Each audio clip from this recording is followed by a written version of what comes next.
Hi again. Welcome to our podcast um, in this PD training class. All right.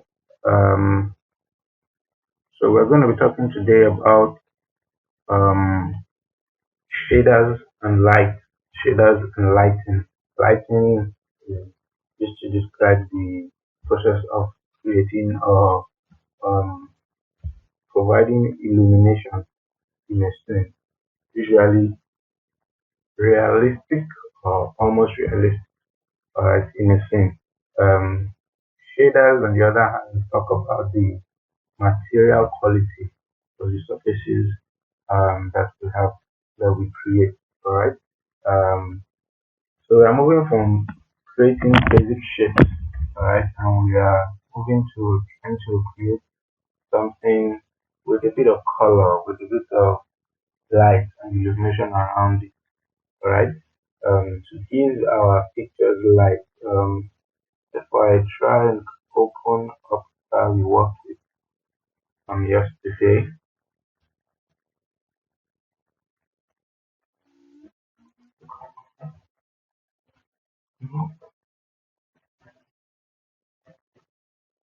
so this Airtel logo is what we worked on last time, our last class, and I want to just pick up from there and go a little bit further, um, working with it. Alright, so it's the one we created with normal text. So I can just here we have Airtel logo type in 3D. But you can see the gray color that it comes with. This is the default color and material that Maya assigns to every object that you create. But these colors are boring. They don't look like this red that we have here, right? So you want to begin to talk about how to add color and how to change the material quality of the objects that we have. Is the object a shiny object like glass? Is it reflective? Shiny like metal? Is it reflective like some aluminum surfaces? Or is it transparent with a bit of highlight like glass or transparent glass? Or is it flat like a wall coated um, with what's this text coat or this other one that does not have any glass in it, right? All these things. Is it flat also like paper? Paper does not reflect, right? All these particular qualities. What does the surface of the object look like? Is it rough? Is it smooth? All these qualities of our material what we want to discuss about here. As I said before, the aim of this is not to go very deep and touch all the most complicated parts of each of these topics. Truth is that each of the topics we are touching on by themselves are a complete series of videos and tutorials and then themselves. So, but the idea here, as I stated at the beginning of this course, is to get you to realize that these things are possible and to show you the quickest ways to begin to achieve results, all right, with the software and tools that you have.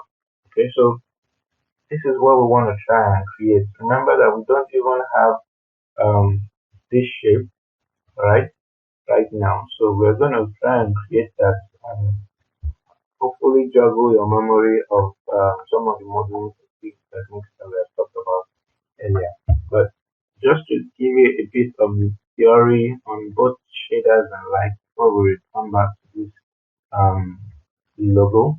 So like I said earlier, shaders are the material quality of surfaces. How does the surface of this thing feel? How does it look? Um, all these are the things that shaders particularly um, talk about. So say I create a simple box Remember how I've talked about creating a box, drag on the surface, pull upward, and I just come to my smooth shading view in my viewport there. Um, so here's our box, right? But it's in that boring gray color that Maya comes with. But how do we begin to change it? How do we begin to determine um, how we want our own box to look like? All right, and this is where we'll talk about the um, three or four important um, materials that Maya comes default with, and then we'll talk about how to add our own kind of color, or our own kind of material, or create our own kind of material color. All right, so this is our box. When I hold my right mouse button and I click and hold it on the object, a pop-up menu shows up, all right, and let's go through to the end, almost to the bottom. You see these three um, links that I'm hovering over: find new material, find favorite material, and find existing material. The existing material in this thing is called Lambert 1. Lambert is a kind of material Maya comes default with, correct? And it has qualities of flatness in terms of its reflectivity. So it's kind of thing you want to use for paper or stuff like that. You can already see in the way that this material and the thing itself looks, it is flat. There's no highlight, there's no contrast, but that's reflecting particularly uh, highly in the scene. And um, so this is what we start with. Usually, you don't want to use the Lambert one because Maya assigns Lambert one to every new material. So if you have a whole lot of materials in your scene, it is much better to assign your own attribute, to assign or to create your own new material. Right. So if I come to this top one, you will see the other ones that there are. There's one called Gleam, there's one called Lambert was talked about, there's one called Funk, and then Funk which is just an exponentially increased quality in the values that Funk itself has. There's a RAM shader, there's a surface shader, there's layered shader also. But we'll talk mainly about Gleam and Lambert and Funk for now. Maybe touch on surface shader, right? So still clicking and holding because that's what I've done. So I can say assign favorite material Lambert. And when I do that, attribute editor on this over it shows up. And we can begin to touch on some of the key qualities and properties of the Lambert material itself. Alright. So just to go through um, and talk about some of this, you can see that it has a color, right? So if I click on that, you see we have this menu, and then I can select color, right? To see the changes that you are making when you start Maya by default, you may not see these colors directly. Um, so you want to come under your view or no, your lighting tab. It's not what I'm looking for now. Okay, yes, under shading, and you want to come and click on hardware texturing. Usually, you don't need hardware texturing for the basic materials that Maya comes with, but as soon as you start adding your own stuff, custom files and colors, you may begin to see that you need that. So again, shading, hardware texturing, you can put it off for now because you don't need that to show colors of these default um, materials. All right, so you can begin to see how we can change color in our scene, change them to all sorts of different colors. Um, all right, so there you go. There's transparency, which affects how much depth you can see that as I increase that value between black and white, which is also a way of representing 0 and 1. Alright, so this is 0, this is 1. Transparency is that um, 1 here, transparency becomes 0, so you can see completely through entirely. And be careful there, because if you have a lot of things and you just make transparency of one completely off, or put it off completely, you may not be able to see that material. Because I know where it is in my thing, I can select and then return that to this place. Alright, so you can begin to see how you can work with, say, glass, or say a base that you want to fill with water. The ambient color simply just is a way of adding more color base or more light in on the material that you're working with based on the light in the thing. Alright, so it's the way by which Maya determines how much more of that's beyond the standard, and how much more of the light in the scene it allows the material to show. Alright, so you can begin to see the preview here that as you increase, it almost seems like a glare. You can't see that glare right now in this surface because there are no lights. Alright, so some of these attributes actually depend on the light that you have in the scene, but you can see how there seems to be a washing, like the intensity of the light becomes too much, and then washes on the surface of the material. But when you drop it back to 0, you can see that you see the exact color. Um, incandescence also refers to the ability of this object to also give light out by itself. Alright, so um, so you can think about how these Chinese balloons or structures that have light inside of them, and they let them up into the air. They can, when you look at them in the sky, they look like they are the light sources themselves, even though they themselves are not, they don't have any light. Handle in light. But when you see them, they seem to emanate, they seem to uh, give off the color of the material that was used to enclose the candle. And so you can think about incandescence in the same way, that this material becomes a source of light because you increase its value. Alright. Bump mapping is used to change in very subtle ways the texture of the material based on a mask of black and white, or a filtered a mask image that is made up of just black and white colors, so that your black areas become the areas that are not affected, and the white areas become the areas that either get depressed or pushed out on this material. We will talk a lot more about bump mapping later on. Diffuse also refers to the color of the color, not essentially the color, but the value of the color. Alright, so if I reduce this, you can see that this goes to black, and I increase, goes up to a certain point. Now, the difference between this and color is that if I selected black, I'll go to black. If I selected white, I'll go to white. Alright, but the color that we use, just respond to it.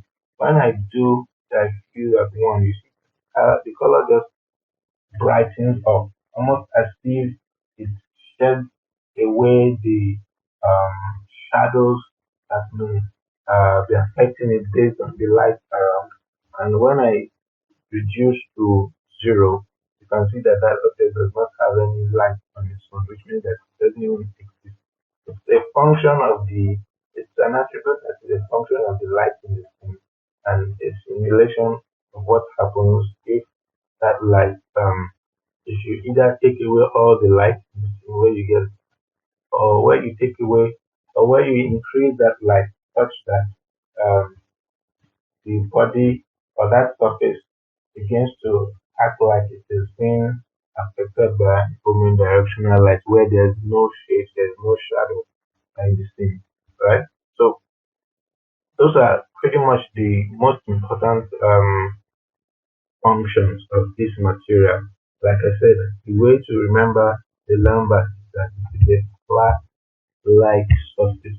There are no reflections, no highlights created.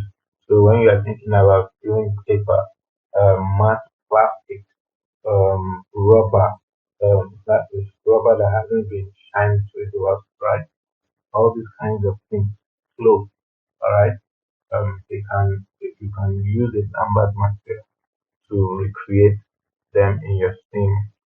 Let me just show you something about how Maya works. All right. Now, um, now you have an object. All right. The object. Forget the color that it has now. The object, and now have the material. How does Maya hook the object or hook color to the material? Um, it does that through the use of what is called the shading group. Alright, the shading group node. And that is just a link between the material or the object itself and the material that you are using to, for want of a better word, coat the object. Alright, so yeah, if I go back one node, you can see our shading um, group node. Alright, and what you have here is that you now have a Lambda 2 shading group node. Inside the surface material of that shading group, you now have the Lambert material, Lambert 2. Alright, there are a few other fields here that you can work with, depending on what you want to do with that object. But just so that you understand how things are arranged, alright? So there is the object, there is the shading group node, and then there is the material. And the shading group is the one that hooks up the material that you have to the object. Alright, so let's just go back and then talk about some of the other major materials. There's also the bling, which is also, you can already see how the preview gives you. It shows that there is a highlight that this bling material creates. Right, so there's the first view that we have already talked about here. And now there is an extra added um, section of other properties that you can manage. The eccentricity, and what I create is there so that you'll be able to see better how this works. Alright, the sphere has a body that is naturally reflective. So it's the same way building. You can already see how there's a highlight on the body of this material. Alright. Um, so we can put any color we want onto your plane node up to, let's say, blue. Right, so you can see we have selected a blue color to this material, but there is a reflective property it has. Alright, and so that's how you work on that. The eccentricity, as it describes, is the size of that highlight point. Alright, size of the highlight, and not so much the size actually, but how much the closer is like simulating the closeness of the light to um the surface of this material. So if the object, if the light is far off, it almost looks like they're just a point. But as soon as simulating bringing the light closer creates this effect of almost a glare in that part. You can see how this area looks on this preview section. The specular roller is a property that determines how wide um, the area of the decaying area of the highlight is, right? So from around here where the light is the most brightest outwards, yeah. So it just determines the distance of that area. When you do that, you bring it to zero. There is it's almost as if there is no longer any light. But as you increase it, the width of that area increases to its maximum point, right? The specular color refers to the color of this region in itself. Now you might think that, well, everything is white, but the truth is that there's rarely any light that is white, right? So there's always color to light. And so in your highlight area, you may want to select this in the specular color option. You may want to select the color to represent the color of that area that is most highlighted. The reflectivity just refers to how reflective the surface. So if I render this thing at 1, alright, let me just quickly do a render. We'll talk about rendering in greater depth later. Modify I want to do something like this. And I do a quick render. I can't really see that quality, the reflectivity now. Um,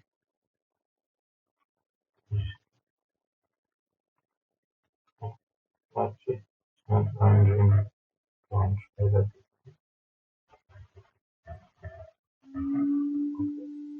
So the renderer I'm using isn't showing up reflections. But if we do this now, bring this closer and then do quick render with meant already. We talk about rendering in itself later on, right? But just to give you an idea, you can see the reflection on the body of this sphere on this square, right? So, and if I completely drop that to 0 and do another one, you notice that you can't see that anymore. Alright, so um, important point to note. The gleam material, in my own experience, I uh, I prefer to use when I'm working or trying to create plastic. Alright, plastic has this sort of wider highlight, alright, that they can affect with these two key components as well. Alright, so I usually use for rubber or plastic. The kind of rubber that you use to use tire. There's a highlight on new rubber tires, and the material that you use to for that you see on a tire, but it is not reflective. So, but it just has this brightness that this highlight that it has. Alright, so I use this sort of material to work with it. Finally, I also come to the font. Alright, my font, um, okay, my font material on the surface usually looks like just the same way, what almost looks the same way like a green, right? But it also has a cosine value which does also affect the width of the highlight. Alright, the width of the highlight. So you might think to yourself that, well, is it not doing the same thing as the green? It probably is, but that's more a function of how you use it and what you use it for. Alright, so you can achieve the same thing, but I usually use the font to create metallic faces for objects. Alright, so when I'm trying to create metal, I usually try and work with my phone material and try and create that loop, right? So that's just a basic talk about material. The last kind of material that I want to touch on is when you want to begin to bring in your own stuff and do some other stuff. So you want to model a magazine, right? And you want to put a color, and you want to put the cover that was designed, graphic cover that was designed, and you want to put it in 3D. Alright, so how do you do stuff like that? How do you bring in picture of the cover art and bring it into my and place it on your own magazine cover? So those kind of things we're going to talk about them in the next class. Alright. just so you can get an idea that apart from, but you that you can create at least colors, solid colors with one of these three that we talked about, um, bling, tongues, and lambda. Those three, and I've explained the qualities that separate them, so that you know what to use depending on what you're trying to create. Like if I come back to this and talk a little about this, I could say that this material, because it has a highlight, is not it's not a Lambert material, right? Um, now it could either be a funk or a bling material, right? So already you can begin to know how you would create something like this if you had to create it. You can see highlights there, there, and there. Alright, so that tells you that okay, this has highlights. So I could create this with a strong material or with my bling material. Right. Now if you look at this one, you can see that there are no reflections anywhere. So you can comfortably create this with a Lambert material. Alright, comfortably create this text with the Lambert material. Like so. That's that.